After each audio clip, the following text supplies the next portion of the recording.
Nous allons maintenant parler du monde sensoriel du cheval. Donc le cheval est comme nous, il possède 5 sens, l'ouïe, la vue, l'odorat, le goût et le toucher. Mais sa sensibilité et sa perception de l'environnement sont différentes des nôtres. Les comportements qui peuvent nous surprendre parfois sont simplement dus à une autre manière de voir, d'entendre, de toucher, de goûter ou de sentir. En connaissant les particularités du monde sensoriel de notre cheval, cela nous permet de mieux comprendre ses réactions.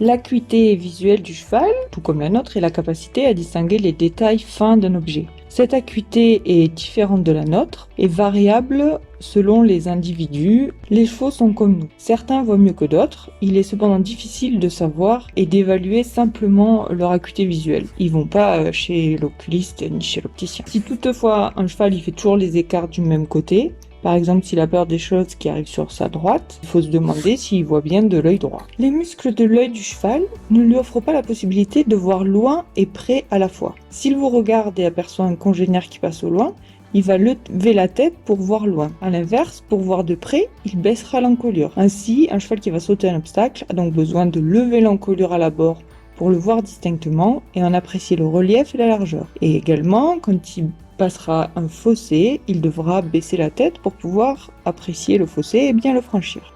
Les cellules qui composent l'œil du cheval sont différentes des nôtres. De ce fait, contrairement à l'humain, le cheval ne perçoit pas bien le rouge, le marron, le gris et le vert. Les couleurs qu'il distingue le mieux sont le jaune, le blanc, le noir et le bleu. Il est également plus sensible que nous au contraste et au reflet. Ainsi, dans un sous-bois ou quand on rentre un cheval dans une écurie, quand on passe d'un endroit sombre à un endroit clair ou d'un endroit clair à un endroit sombre, il faut lui laisser le temps de s'adapter et prendre le temps. La nuit, le cheval a une meilleure vision que nous, mais pas aussi performante que celle du chat. La position latérale des yeux du cheval lui permet d'avoir une vision quasi panoramique. Il a 2 zones d'angle mort sous son nez, sous son cou, et derrière. Il a 2 zones qu'on appelle des zones aveugles. Mais pour compenser cela, il suffit de tourner la tête. Vu qu'il a une tête très mobile, ça lui fait pas grand-chose. Ce champ de vision quasi panoramique, donc qui fait tout le tour, implique qu'il nous voit en partie quand on est sur son dos. Ainsi, les mouvements brusques ou inhabituels peuvent le surprendre, comme déplier une carte ou un imperméable en étincelle. C'est pour ça qu'il faut travailler ces choses-là. Son œil est fait pour percevoir les mouvements, ce qui dans la nature constitue pour lui un avantage pour détecter les prédateurs. Donc il a une grande performance dans cette perception des mouvements. Ça aussi, ça peut engendrer quelques difficultés quand on est en selle.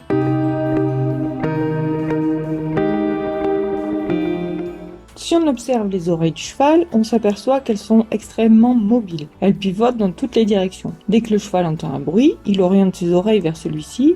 Et en général, si ce son l'intrigue, il va se tourner pour aussi identifier la source visuellement.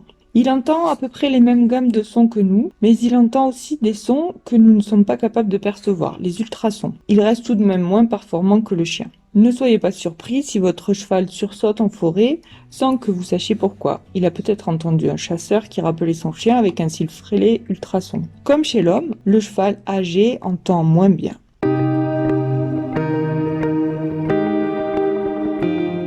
On ne sait pas grand-chose à ce sujet. Ce qui est certain, c'est qu'il est plus développé que le nôtre. Les étalons et même certains hongres sont capables de reconnaître l'odeur d'une jument en chaleur, par exemple.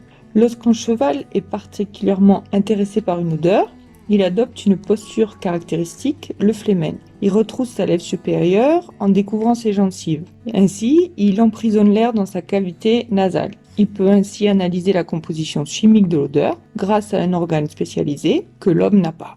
On observe souvent quand un étalon sent l'urine d'une jument en chaleur, mais les juments, les hongres et les poulains le font aussi. L'odorat sert vraisemblablement à la reconnaissance entre individus. Les dépôts de crottin laissés par les mâles sont régulièrement flairés et recouverts par les crottins d'autres mâles. On ne sait pas précisément quel rôle jouent ces piles de crottin. On peut supposer qu'il s'agit d'une sorte de borne odorante sur le domaine vital des chevaux.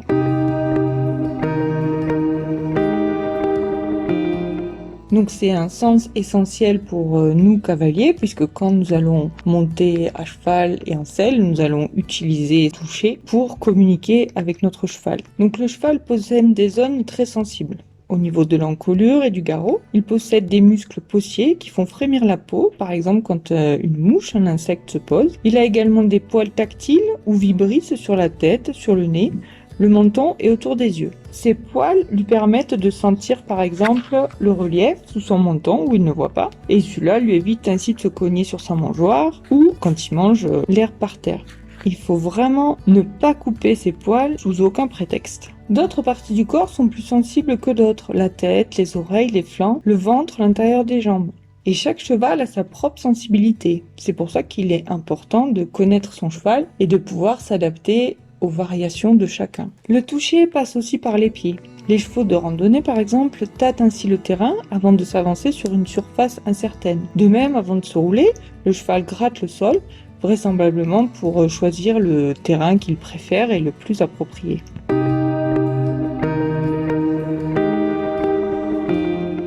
Peu d'études ont été réalisées dans ce domaine. On sait que le cheval est capable, comme nous, de distinguer l'amer, le sucré, le salé, l'acide. Tous les individus ne réagissent pas de la même façon aux différents goûts. Par exemple, il y a une étude qui a montré qu'il y avait des chevaux qui aimaient beaucoup le granulé mélangé avec du piment et d'autres qui l'aimaient pas du tout.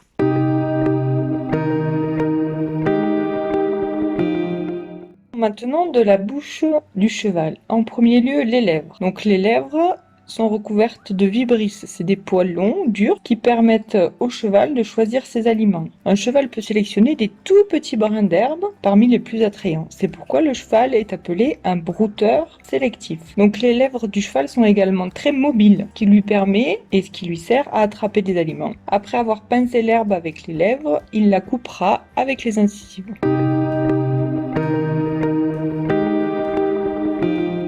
Le cheval a une dentition parfaitement adaptée à son régime alimentaire herbivore. Cette dentition est constituée d'incisives qui servent à couper l'herbe et les fourrages secs, de prémolaires et de molaires qui permettent de broyer finement des aliments avant qu'ils ne soient avalés, et des canines, appelées crochets, que l'on trouve chez les mâles, mais aussi chez quelques juments. Les incisives et les molaires sont séparés par un espace appelé la barre. C'est là que le cavalier peut glisser un doigt sur les gencives pour faire ouvrir la bouche et placer le mors dans la bouche du cheval quand il monte avec un mors. La salive dans la bouche du cheval. Donc les glandes salivaires produisent en continu de la salive qui est nécessaire à la digestion. Cette production de salive augmente quand le cheval mastique ses aliments. Et elle est plus ou moins importante en fonction des aliments. Avec 1 kg de foin, le cheval produit environ 4 litres de salive, alors qu'avec 1 kg de granulé, il en produit 2 fois moins.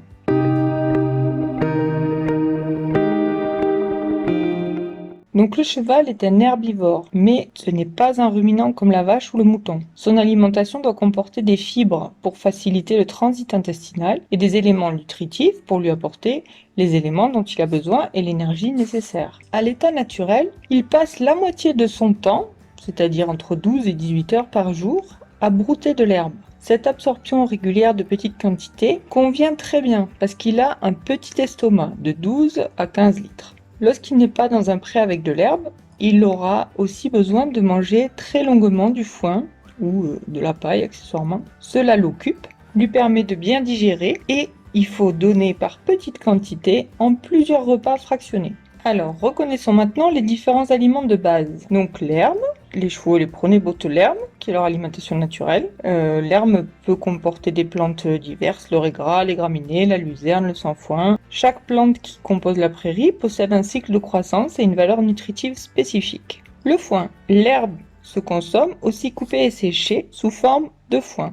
Le foin a beaucoup des qualités alimentaires de l'herbe, même si par séchage il en perd un peu. Sa valeur nutritive dépend de la qualité de l'herbe à partir de laquelle il est fait et des bonnes conditions dans lesquelles il a été fait. La paille, c'est les tiges sèches des céréales, blé, orge, avoine. Ça peut être à la fois une litière pour des chevaux qui sont en boxe et un aliment plus léger et plus volumineux que le foin, riche en cellulose et comme on l'a vu tout à l'heure, bon pour le transit intestinal. Les céréales, donc les principales céréales données aux chevaux sont l'avoine, l'orge, le maïs. Elles ont d'excellentes valeurs et vertus nutritives. Elles sont pour la plupart du temps consommées aplaties, c'est-à-dire écrasées, ce qui les rend plus digestes. Le cheval peut aussi manger des granulés et des floconnés. Donc les granulés sont des aliments compressés sous forme de petits cylindres. Ils ont une valeur nutritive très importante. Les floconnés, généralement, sont des céréales soufflées. Ils sont plus légers, plus volumineux et plus appétants que les granulés. Granulés et floconnés peuvent être mélangés. Comme tout être vivant, le cheval a aussi besoin de s'abreuver. Il consomme plusieurs dizaines de litres d'eau par jour. On estime entre 20 et 40 litres par jour. Il boit donc par petites quantités et ça évolue en fonction du temps, de la saison, de est-ce qu'il fait chaud, est-ce qu'il fait froid et de ce qu'il mange. C'est-à-dire que s'il mange de la matière sèche, comme le foin, la paille, il va avoir un besoin en eau plus important que s'il mange de l'herbe et qu'il vient d'avoir une pluie, par exemple. L'idéal est qu'il ait de l'eau en permanence, donc l'eau propre à volonté. Si c'est pas possible, on peut lui donner régulièrement à boire et veiller à ce qu'il ne doive pas trop en une seule fois. Pareil, attention après l'effort de pas faire boire de l'eau trop froide qui pourrait engendrer des coliques et des complications.